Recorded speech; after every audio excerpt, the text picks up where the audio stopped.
Hello students, आप सभी का वेलकम। राष्ट्रपति यानी जो इंडियन प्रेसिडेंट है, इंडियन एडमिनिस्ट्रेशन की ई वीडियो लेक्चर सीरीज़ में हम लोग पावर्स ऑफ प्रेसिडेंट को कंटिन्यू कर रहे हैं।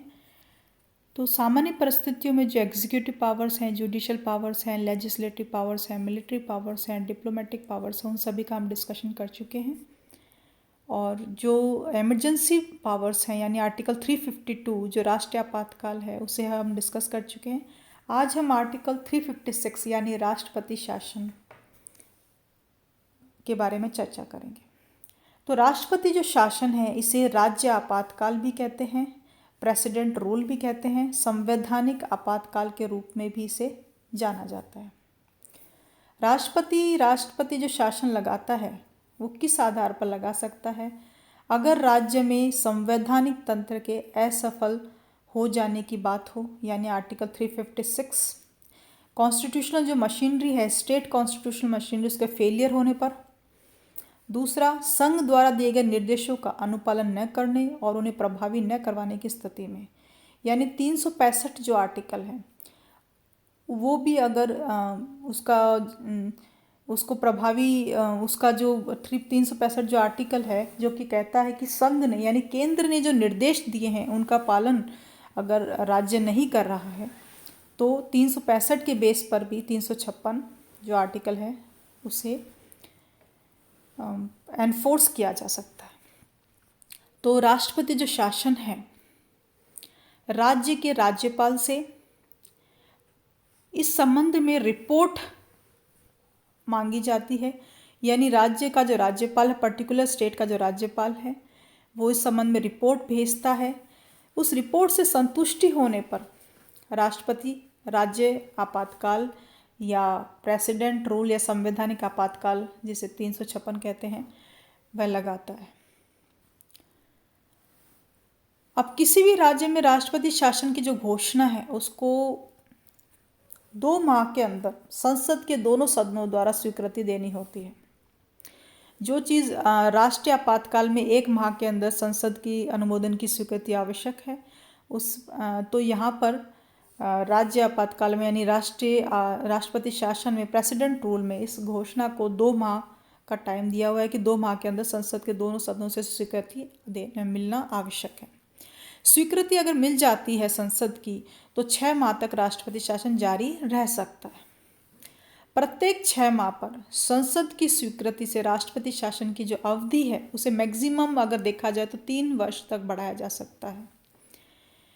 तथापि राष्ट्रपति जो शासन की अवधि है 1 वर्ष के बाद एक समय में 6 माह की अवधि के लिए ही बढ़ाई जा सकती है। इसकी शर्तें हैं कि अगर पूरे देश में या पूरे राज्य में या संबद्ध राज्य के किसी भाग में अगर राष्ट्रीय आपातकाल घोषित है, तब उसे बढ़ाया जा सकता है, या चुनाव आयोग ये प्रमाणित कर दे कि इस समय वर्तमान कंडीशंस में जो है चुनाव का आयोजन करना पॉसिबल नहीं है।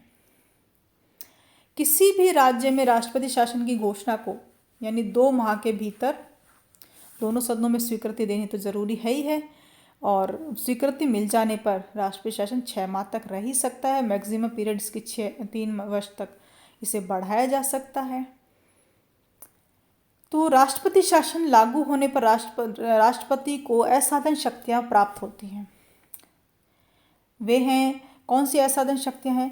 कि राज्य सरकार को सौंपे गए सभी या कुछ कार्य या राज्य में किसी निकाय या प्राधिकरण या राज्यपाल को प्रदत्त सभी या कुछ शक्तियाँ राष्ट्रपति के अधीन आ जाती हैं।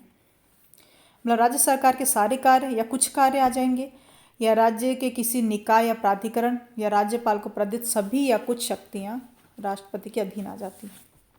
राष्ट्रपति घोषणा कर सकता है कि राज्य विधानसभा की शक्तियों का उपयोग संसद द्वारा या संसद के अधीन किसी प्राधिकरण द्वारा ही किया जाएगा। राष्ट्रपति ये डिक्लेरेशन कर सकता है कि राज्य विधानसभा की जो शक्तियां हैं, पावर्स हैं, उनका उपयोग संसद करेगी या संसद के अधीन कोई प्राधिकरण करेगा। क्योंकि प्रेसिडेंट रूल है, राज्य आपातकाल है, तो राज्य विधानसभा की जो शक्तियां हैं पूरी तरह से राष्ट्रपति के अधीन आ जाती हैं, और इन शक्तियों का प्रयोग राष्ट्रपति विधानसभा की शक्ति जो संसदीय शक्तियों का यूज़ करेगी या कोई प्राधिकरण करेगा, ये राष्ट्रपति इस घोषणा कर सकता है।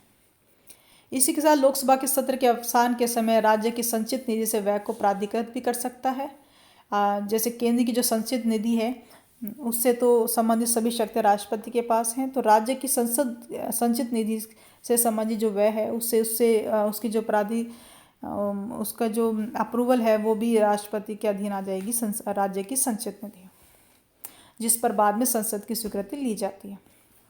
इसी के साथ राष्ट्रपति जो है संसद के सत्र अवसान के समय राज्य में प्रशासन के लिए अध्यादेश जारी कर सकता है।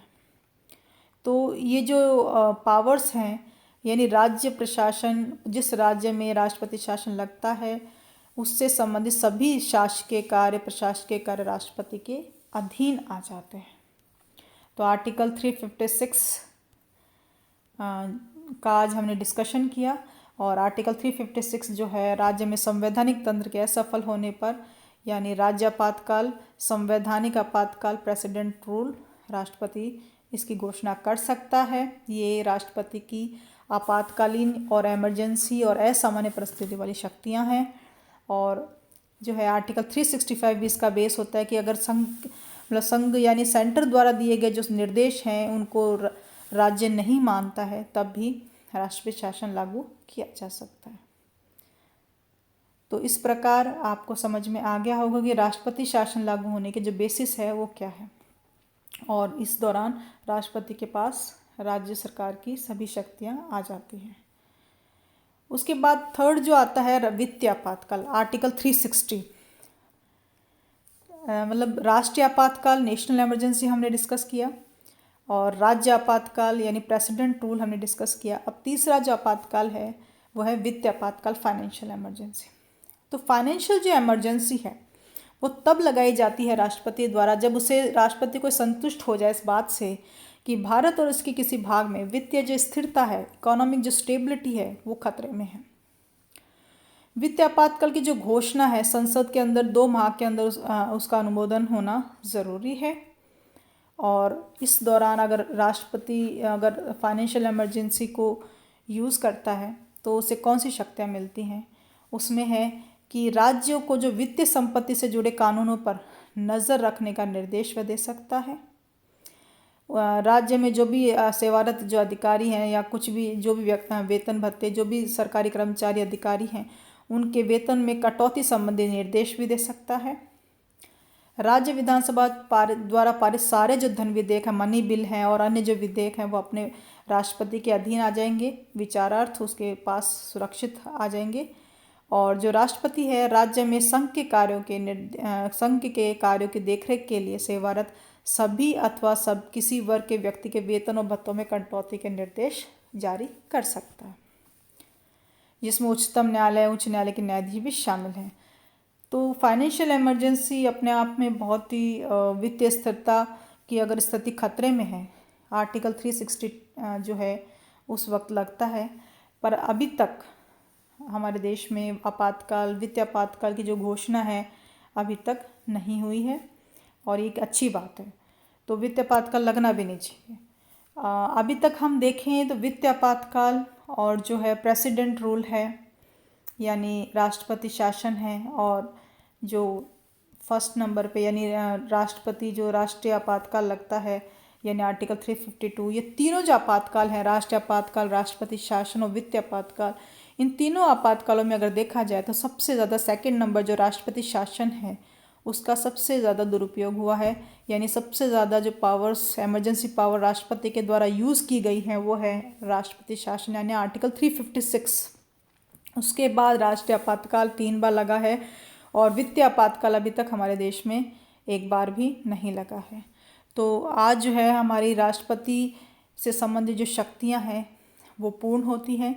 तो राष्ट्रपति की हमने सामान्य शक्तियां यानी कार्यकारी शक्तियां, वित्तीय शक्तियां, विधायी शक्तियां, कूटनीतिक शक्तियां, सैन्य शक्तियां और जो आपकी न्यायिक शक्तियां, इन सभी शक्तियों को हमने डिस्कस किया। और उसी के साथ जो हम असामान्य परिस्थितियों में जो इमरजेंसी पावर है, राष्ट्रीय आपातकाल 352, राष्ट्रपति शासन 356, 365 और वित्तीय आपातकाल 360, इन सब को हमने डिटेल में स्टडी किया है। इससे संबंधित जो भी आपको अगर कोई प्रश्न पूछना हो तो आप मुझसे व्हाट्सएप पे मुझसे बात कर सकते हैं। और मेरा वीडियो जो है इसको आप मैंने जो स्क्रीन पे आपको नोट्स भी आपको सेपरेटली मैं प्रोवाइड कर रही हूँ, तो वो नोट्स भी अच्छे से पढ़ें और जो मैंने स्क्रीन पे समझाया है और जो सामने लिखा हुआ है वो आपको अच्छे से समझ में आया होगा। और कोई क्वेरी हो तो आप मुझसे पूछ सकते हैं। Thank you.